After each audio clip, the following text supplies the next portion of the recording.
तो रेजिस्टेंस को हम ऐसे समझ सकते हैं, समझो कोई गाड़ी है, वो गाड़ी किसी रोड पर जा रही है और बीच में अगर कोई स्पीड ब्रेकर आ जाए तो गाड़ी की गति में क्या होगा, रुकावट पैदा होगी ना, गाड़ी थोड़ी स्लो हो जाएगी।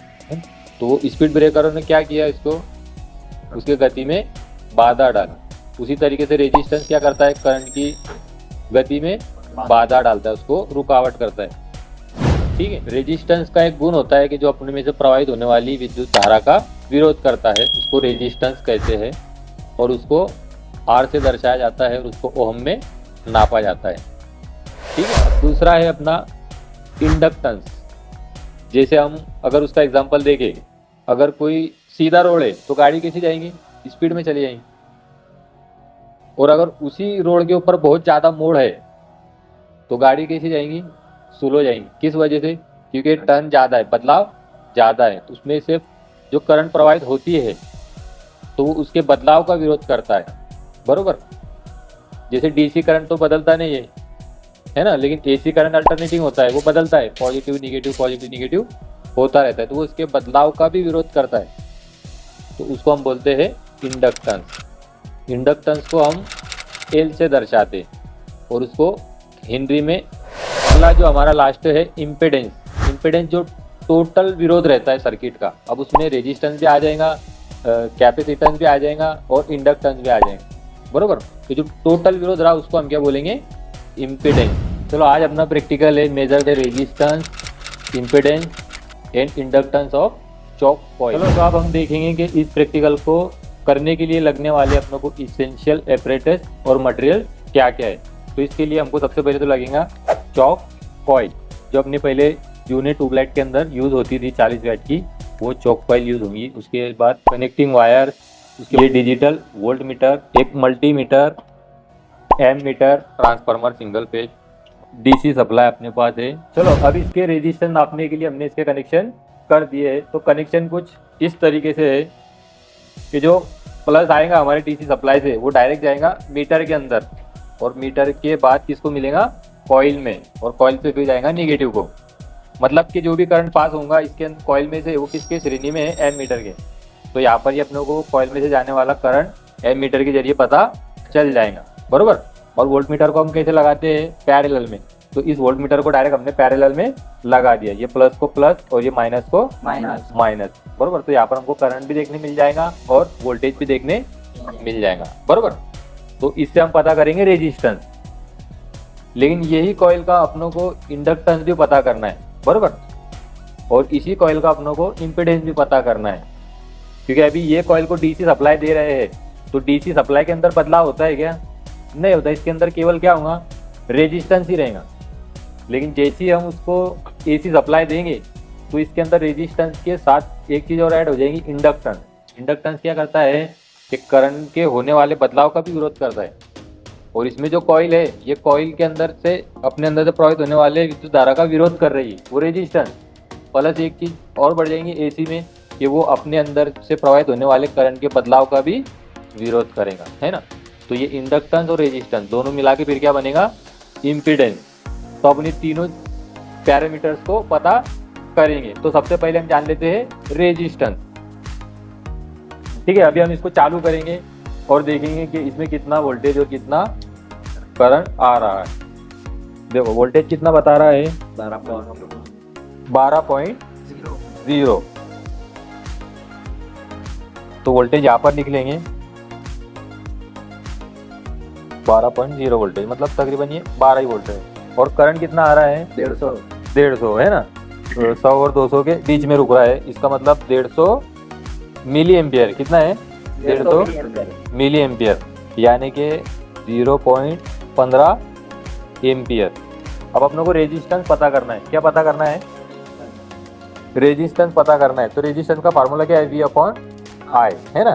तो V divide by I, V कितना है अपने पास 12 और I कितना है 0.15 एम्पियर। तो ये कितना आ जाएगा, तकरीबन 80 ओहम आ जाएंगे। बरोबर, 80 ओहम। ठीक है, अभी हम इसको मीटर के द्वारा भी डायरेक्ट नाप सकते हैं। चलो यहाँ पे हमने मल्टीमीटर को ओहम की रेंज पे सिलेक्ट किया है और डायरेक्ट इस कॉइल का रेजिस्टेंस अभी नापेंगे। कितना आ रहा है? तकरीबन 72 आ रहा है ना, मतलब 8 ओम का फर्क आ रहा है। तो कुछ थोड़ा सा मीटर का इधर भी होता है, लेकिन अपना जो 80 ओम आया इसका मतलब वो क्या है, सही है। चलो अब इसका इम्पीडेंस ज्ञात करने के लिए हमने इसके कनेक्शन भी कर दिए हैं, जिसमें हमने ट्रांसफार्मर, ऑटो ट्रांसफार्मर यूज़ किया है, जो सिंगल फेज ऑटो ट्रांसफार्मर है। यहाँ से हम एसी को कम ज़्यादा करेंगे, और यहाँ से जो आने वाला फेज है वो डायरेक्ट किस में जा रहा है? मीटर के अंदर। ये डिजिटल मल्टीमीटर है, इसको हम करंट मेजर करने के लिए यूज़ करेंगे, एमीटर के लिए। तो वो करंट इस मीटर से होकर कहाँ पर जाएगा? कॉइल में, और फिर कॉइल में से वापस न्यूट्रल में आएंगे, बराबर। तो यहाँ से हमको इसके वोल्टेज तो डायरेक्ट पता चल जाएंगे, और इस मीटर के जरिए करंट पता चलेगा। सबसे पहले हम देखेंगे कि यहाँ से जो हम वोल्टेज को धीरे धीरे से इंक्रीज करते हैं। यहाँ पर अभी हमने इसको लाया है 10 के ऊपर, तो 10 के ऊपर कितना?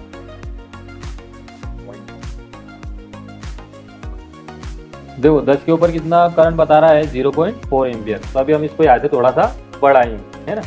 ज़्यादा वोल्टेज अपनों को नहीं देना है, वरना अपनी ये जो कॉइल है खराब हो सकती है। इस वजह से हम इसको धीरे धीरे बढ़ाएंगे। अभी हम इसको रखते हैं 30 पर। देखो ये 30 पे आ गया ना, तो अभी 30 पर कितना बता रहा है करंट? 0.19 एम्पियर। तो यहाँ पर हम लिख लेंगे, वो एसी वोल्टेज कितना दिया हमने? 30 वोल्टेज, बरोबर। और करंट कितना मिला? 0.19 एम्पियर, बरोबर। तो अब इसको अपन डिवाइड करेंगे V अपॉन I, तो कितना आएगा? V divide by I। V अपने पास है 30 डिवाइड बाय 30 डिवाइड बाय 0.19, तो ये तकरीबन आ रहा है 157 पॉइंट समथिंग। 157 तो हम इसको कर लेंगे 158 ओहम।